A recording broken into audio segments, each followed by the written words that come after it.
shame. No more delays, Kirsty. No more teasing. Time to play. Time to play. Você olha pra ele e vê um monstro, um demônio saído das profundezas de um inferno particular, com a cabeça cravada de pregos e uma fome insaciável por tortura. Mas se eu te dissesse que o verdadeiro horror por trás do Pinhead não nasceu de uma dimensão de dor e prazer, mas sim das trincheiras da Primeira Guerra Mundial. Quando essa obra invadiu as telas, o público foi arremessado em um território inexplorado de horror visceral que redefiniu o gênero. Clive Barker não nos entregou apenas monstros genéricos, mas sim um ecossistema sombrio onde a repulsa e a fascinação andam de mãos dadas. Muito tempo se passou e o Sacerdote do Inferno continua gerando teorias insanas sobre o que realmente sustenta sua biologia corrompida. E é por isso, hoje eu decidi trazer para vocês sobre o Pinhead, obviamente, mas também eu vou responder um dos comentários de vocês inscritos. E justamente por isso que eu fiz esse vídeo. Vocês vão entender, vai estar no final do vídeo como um bônus aqui, um presente para vocês. Então fiquem até o final do vídeo, gente. É muito importante, me ajuda muito. E assim eu vou poder sempre estar trazendo vídeos novos para vocês. Ah, mas antes de eu começar, não esquece, porque é muito importante. Deixa aquele like, se inscreve aqui no canal e também ativa o sininho das notificações para você ficar por dentro de tudo que eu vou postando aqui. Então, bora pro vídeo.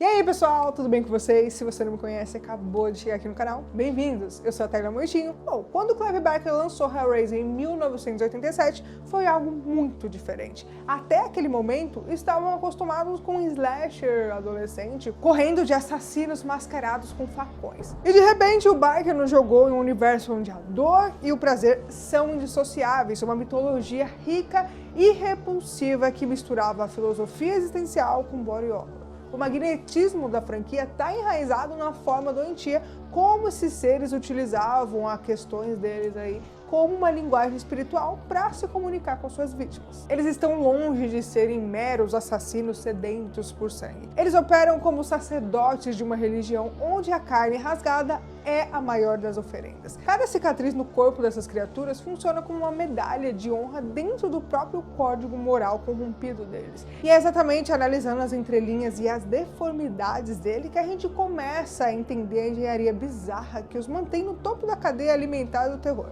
O epicentro de tudo isso? Ele, o personagem interpretado magistralmente por Doug Bradley. Curiosamente, no primeiro filme, ele sequer era chamado de Pinhead. Ele era apenas creditado como Cenobita Líder, ou Sacerdote do Inferno. Mas a imagem dele era tão magnética, tão imponente, que o apelido pegou e ele se tornou o ícone máximo da franquia. Mas aqui está o grande problema e o mistério que a gente vai desvendar hoje. Ao longo de mais de 10 filmes e dezenas de histórias em quadrinhos, a aura do Pinhead se tornou quase divina. Ele parece imbatível, onipotente dentro do labirinto do Leviatã. Ele rasga almas e remodela a carne humana como se fosse massinha de modelar. Porém, as fraquezas dele existem e elas estão diretamente ligadas à sua anatomia bizarra e ao seu passado humano. Para entender como derrubar um gigante, você precisa primeiro entender como ele foi construído. O que significam aqueles pregos? De onde vêm os poderes de manipulação de correntes? Como funciona a biologia de um ser que transcendeu a vida e a morte. Antes de ser a face do terror, o Pinhead era um homem comum. O nome dele era Elliot Spencer, nascido na Grã-Bretanha por volta de 1887. E pensa comigo aqui, o cara cresceu no fim da Era Vitoriana. Um período de repressão e regras estritas, mas foi jogado de cabeça no liquidificador de carne que foi a Primeira Guerra Mundial.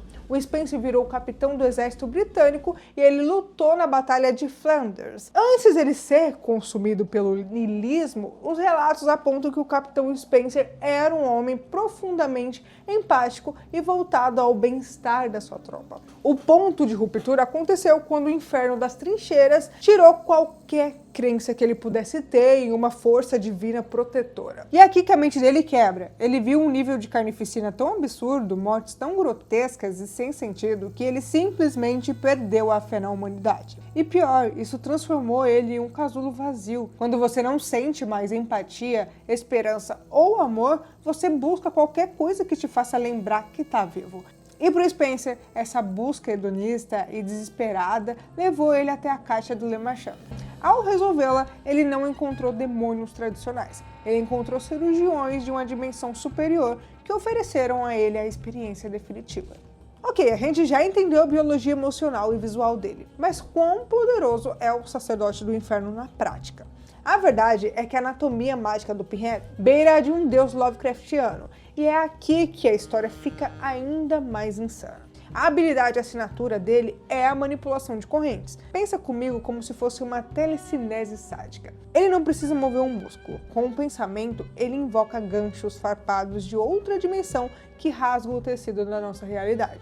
É uma arma de ataque que não pode ser protegida. Mas isso é o básico aqui. O que torna ele uma verdadeira força da natureza é a sua capacidade de criar vida distorcida.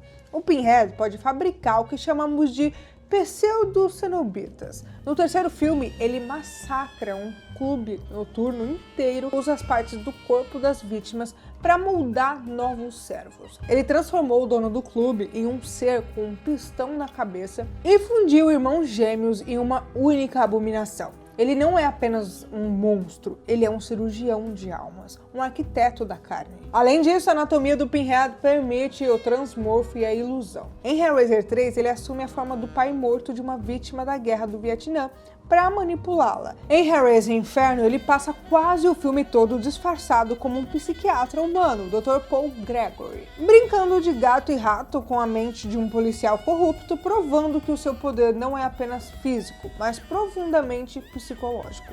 Ele invade a sua mente antes de rasgar o seu corpo. Mas segura essa informação porque na história dos quadrinhos, que expande a canônica do Biker, eles jogam uma bomba na nossa cara. Sabia que o Pinhead já ficou entediado do próprio cargo? Na aclamada série de quadrinhos da Boom Studios, o peso da eternidade e da repetição deixou o Pinhead anestesiado. Ele propõe um acordo impensável com a sua maior rival, a humana Kirsty Cullen. O trato, ele volta a ser humano, a ser o Elliot Spencer, e a Kirsty se torna a nova sacerdotisa do inferno. A página que mostra a transformação física da Kirsty, ganhando os pregos e a pele rasgada, são algumas das mais grotescas e fascinantes da cultura pop. E isso prova que o Pinhead não é apenas uma pessoa. É um manto, um cargo, uma farda de couro e carne que exige ser vestida. Inclusive, tem vídeo sobre ela aqui no canal, só dá uma procurada aí que tem. Mas antes da gente ir para a conclusão e entender como derrotar ele, eu vou para um comentário de um de vocês inscritos que eu peguei aqui para trazer como presente para vocês. E já deixa o like, porque assim, dá um trabalhinho trazer esses vídeos para vocês, então dá um like aí pra mim. Me ajuda, por favor. Bora lá comigo então. O Avatar Soldier, acho que é assim que fala o nome, se eu estiver falando errado, desculpa. Ele falou o seguinte: seria legal um vídeo focado no porquê dos pregos na cabeça do Pinhead.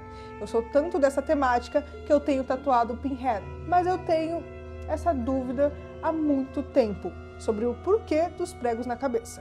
Então bora lá responder essa pergunta. Dentro do universo deles, dizem que a simetria dos pregos reflete a disciplina militar e o trauma de guerra do Elliot. Cada prego cravado poderia ser uma memória macabra de um soldado que morreu sob o comando dele. Mas o Clive Barker confirmou que a criação visual do Pinhead, lá em Hellraiser de 1987, foi moldada por influências do mundo real, longe do trauma militar explorado nos quadrinhos ou filmes. E ele também confirmou que os cenobitas misturavam a estética da Igreja Católica com o submundo sado e também com a moda punk dos anos 80. O Pinhead é uma perversão hierárquica. Ele age como um papa do inferno, onde os pregos na cabeça funcionam como uma coroa de espinho invertida, substituindo a dor imensa por um prazer torturante. E para deixar tudo ainda mais estranho, no livro original que deu origem a tudo, The Hellbound Heart, o sacerdote com pregos no rosto sequer tinha gênero definido. A criatura original tinha uma voz fina e andrógena e exibia um piercing no umbigo. O cinema acabou masculinizando ele num rei porque a atuação do Doug Bradley roubou completamente a cena. E assim, gente, tem como dizer que foi ruim? Não foi, gente. Foi muito bom e eu acho que ele foi o que marcou de fato o Pinhead. E então chegamos na pergunta de $1 milhão. Como você mata algo que já está morto, que sente prazer na dor e que controla a realidade ao redor? Ao longo da franquia, o Pinhead sobreviveu a explosões, magias, traições e armadilhas. Ele é praticamente invulnerável a danos físicos. A primeira é o seu próprio passado. Sempre que a humanidade do Elliot Spencer é trazida à tona, sempre que ele é forçado a lembrar do homem que ele foi antes dos pregos, a entidade cenobita perde a estabilidade. Lembrar da própria alma mortal humaniza o demônio, torna ele mais fraco, hesitante e, o mais importante, suscetível a danos. Em Hellraiser 4 Bloodline, a linhagem do criador da caixa mágica inventa um oposto absoluto da configuração do Lamento, a configuração de Elysium. É uma estação espacial projetada para criar um campo de luz perpétua e absoluta que fecha permanentemente todas as portas para a dimensão do Leviatã. Quando o Pinhead é pego nessa armadilha, a energia oposta desintegra ele numa agonia que pela primeira vez a gente não vê ele feliz com isso, e é o fim definitivo da sua existência. E assim, a anatomia do Pinhead é um espelho do nosso próprio mundo. Ele é o que acontece quando a humanidade cria horrores na Terra que estão ali pertinho com o inferno, se é que vocês me entendem. O Elliot Spencer morreu nas trincheiras de Flanders muito antes dele abrir a caixa. O cenobita ali foi apenas um fantasma que sobrou para cobrar a conta. E você, teria coragem de brincar com essa caixa do Le Marchand sabendo o que te espera do outro lado? Me conta aqui nos comentários. E se você curtiu esse vídeo, já deixa aquele like, se inscreve aqui no canal e também ativa o sininho das notificações para você ficar por dentro de tudo que eu vou postando aqui para vocês. E olha, quer dar aquela força extra aqui no canal? Vira membro. Além de você ter um selo especial nos comentários e lives, o seu nome pode aparecer aqui nos próximos vídeos e você ainda assistir tudo em primeira mão. E não serei porque tem mais conteúdo insano esperando por você. É só clicar no vídeo, vai estar aparecendo aí na tela agora. E bom, por hoje é isso. Um grande abraço e até o próximo vídeo.